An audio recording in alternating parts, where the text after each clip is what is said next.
Hello, my loves. I am back for chapter 2 for The Care and Feeding of a Pet Black Hole by Michelle Cuevas. Chapter 1 was called The Mysterious Something That Followed Me Home. Chapter 2 is called Hello, Darkness. There's a song called Hello, Darkness, too. Just saying. All right, here you go. Chapter 2. Where have you been? You were supposed to be watching me until Mom gets home. I could have eaten glue or something. That shrill voice belonged, of course, to Cosmo. A fitting name given he's a total space cadet of a 5-year-old brother. Shh, I said. Help me batten down the hatches and secure the premises. I ran around locking doors, closing all the window shades, and turning off all the lights. I peered out through a crack in the front curtains. It had begun to rain, and it was hard to see whatever monster had been following me home. This is fun, whispered a voice behind me. What are we doing? I looked down at Cosmo. He squeezed his little hands together in excitement. Did you eat glue? No, he replied sheepishly. Good, I said, very mature. Come on, I'll make us some dinner.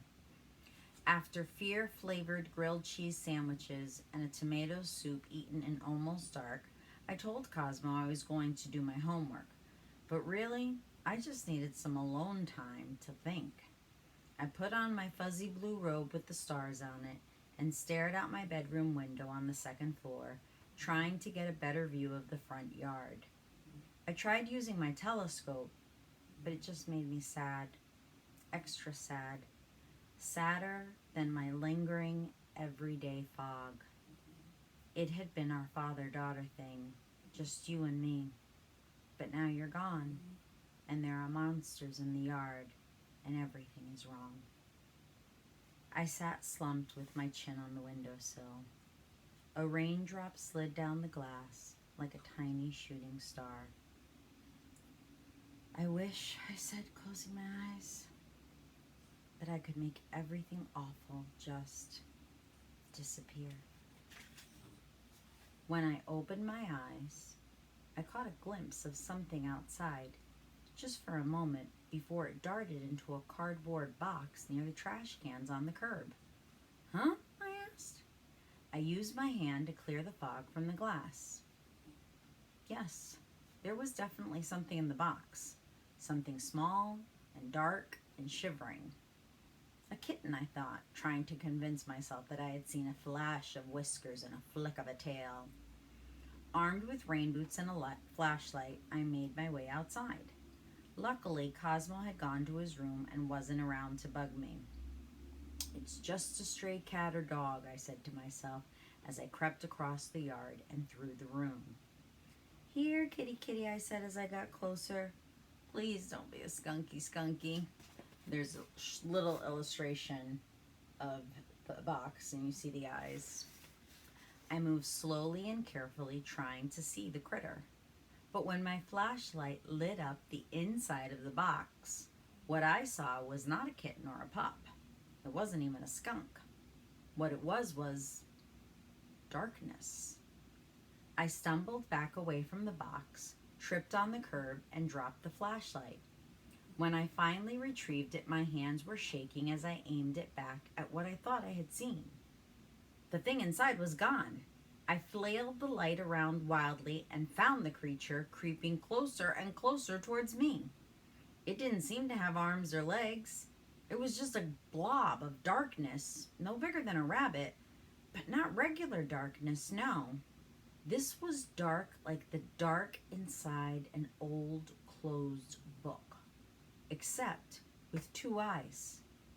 Eyes that shimmered and seemed to have tiny galaxies inside of them. Ack, I yelled, pointing at the thing. The thing, in response, looked behind it to see what was so scary. Stay back, I said.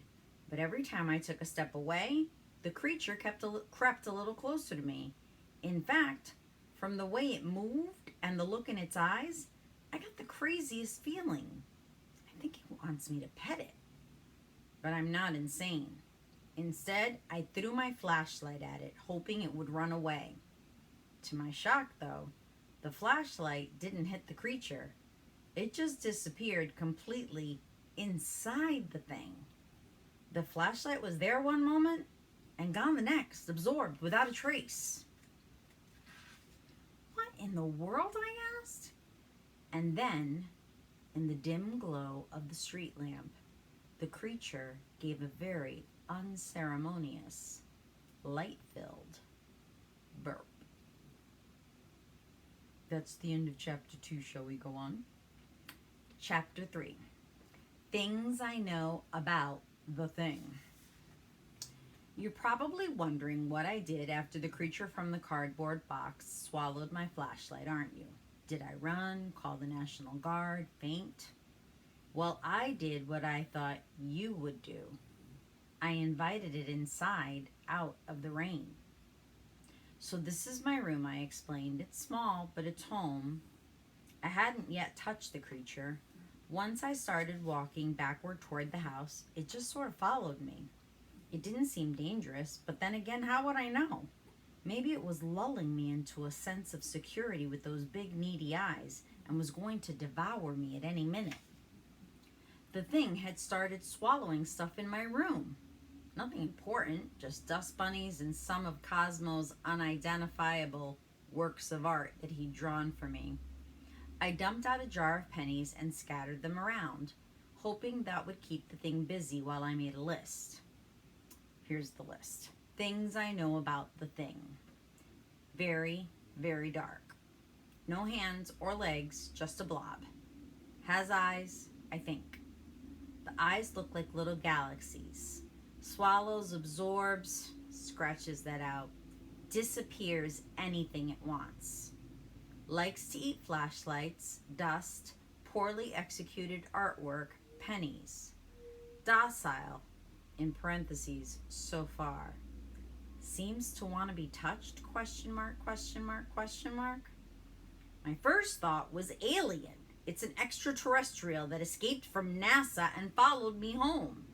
But from everything I knew about aliens, they were usually green, had arms and legs, and didn't want to be petted like a puppy. I pointed to a poster of the Milky Way on my wall. Is that your home? Outer space? The creature didn't seem to recognize the galaxy as its place of residence, or if it did, was more interested in consuming all of my left shoes one by one. I looked and looked through all of my science books, trying to find anything that resembled this creature. And then, in a book about theoretical astronomy, I found this. It says, black holes form when a massive star dies and collapses into itself. Because of the relationship between mass and gravity, this means that they have an extremely powerful gravitational force. Virtually nothing can escape. Even light is trapped by a black hole. A black hole is a dark center of gravity that swallows everything in its path. Was that the answer? Am I wondered, the proud owner of a pet black hole? That's the end of chapter 3. So there's 2 and 3. Things she knew about the thing and Hello Darkness. I wonder why I was only eating the left shoe. And that would bother me because, honestly, my loves, I love shoes. So that would have been a big no-no for me. What do you think? I hope you like it. It's very honest. Her brother Cosmo seems like a cutie. And again, some really good descriptions. And definitely her father that she was talking to when she says you. Because using the telescope made her sad because it had been their thing. So, chapter 4 to come soon. Have a good day. See you later, my loves.